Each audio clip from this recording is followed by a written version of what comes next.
शादी के फ़ौरन बाद प्रेगनेंसी हो जाए, उसके लिए बहुत सारे पेशेंट हमारे पास आते हैं, वो कहते हैं कि आप इस बात पे तो वीडियो बनाती हैं कि प्रेगनेंसी नहीं हो रही तो क्या करें? आप ये बताएँ कि क्या क्या करें कि हम शादी के फ़ौरन बाद कंसीव कर लें? फीमेल्स के लिए बहुत इम्पोर्टेंट चीज़ शादी से पहले अपना साइकिल रेगुलर कर लें। आपका साइकिल अगर इर्रेगुलर है तो आप समझ जाएँ कि आपकी जो एग प्रोडक्शन है उसके अंदर प्रॉब्लम हो रही है। शादी से पहले अल्ट्रासाउंड करा लेने में, ये चीज़ पता करा लेने में कि साइकिल इर्रेगुलर है तो क्यों है, कोई बुरी बात नहीं। साइकिल इर्रेगुलर होने की बहुत सारी कॉजेज़ हो सकती हैं। साइकिल इर्रेगुलर होने की सबसे बड़ी कॉज़ पॉलीसिस्टिक ओवेरियन डिज़ीज़ है, जिसके अंदर अक्सर बाद में पेशेंट को सब फर्टिलिटी मशकिलात जो होती हैं वो देखनी पड़ जाती हैं। इसलिए अगर आपका साइकिल इरेगुलर है तो आपने पहले से ही उसको रेगुलर कर लेना है और ये मालूम कर लेना है कि आपका साइकिल इरेगुलर होने की क्या वजह है और आपको इमीडिएटली डिलीवरी के बाद क्या ऐसे स्टेप्स करने चाहिए कि आप प्रेगनेंसी कंसीव करने में आपको कोई मसला ना हो। दूसरा इम्पोर्टेंट बात, हेल्दी तरीके से अपना वेट कम करें।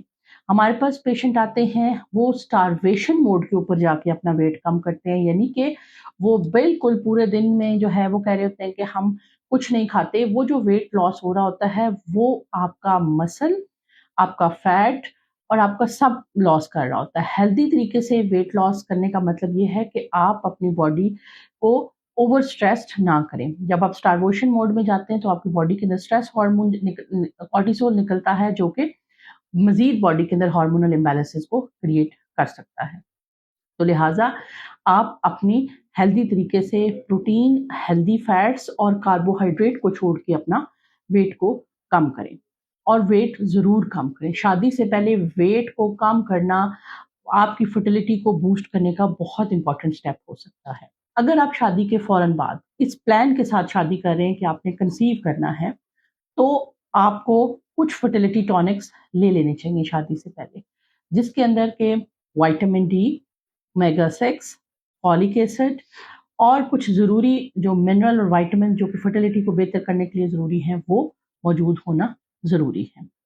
मेल हज़रात जिनको पता है कि वो शादी के फ़ौरन बाद फैमिली को स्टार्ट करने का प्लान रखते हैं, उनके लिए एक बेसिक सा सीमन एनालिसिस करवा लेना ज़रूरी होता है।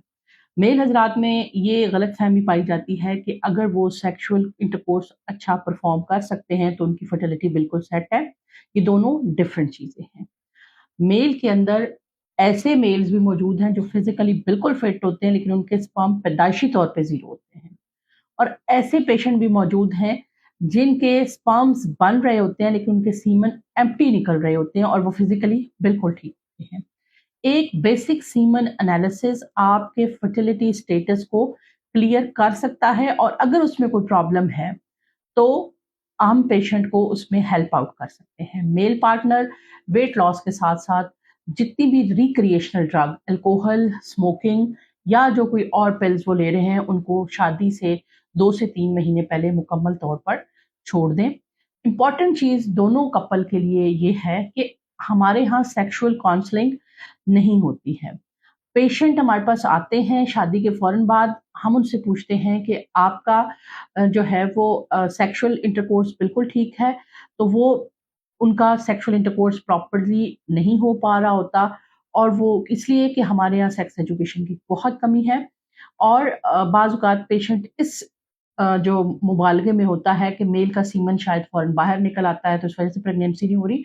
हालाँकि मेल का जो सीमन है उसका मुकम्मल तौर पे अंदर रहना ज़रूरी नहीं है, माइक्रोस्कोपिक स्ट्रक्चर स्पर्म्स का वजाइना से असेंड कर जाना ही ज़रूरी होता है फॉर द नॉर्मल प्रेगनेंसी के लिए। तो लिहाज़ा आप में से जो कोई प्रेगनेंसी प्लान कर रहे हैं, मेल या फीमेल, बेसिक टेस्टिंग अपनी करवाएँ, फीमेल का साइकिल रेगुलर होना और डे 12 के ऊपर स्कैन करके एग का साइज़ पता करा लेना काफ़ी है। मेल के लिए सिंपल एक सीमन एनालिसिस जो कि 3 से 4 दिन के गैप के साथ हो जाए तो वो ज़्यादा आइडियल होता है और उसमें कोई पास या कोई इन्फेक्शन तो नहीं है, इसका पता चला लेना ज़रूरी है।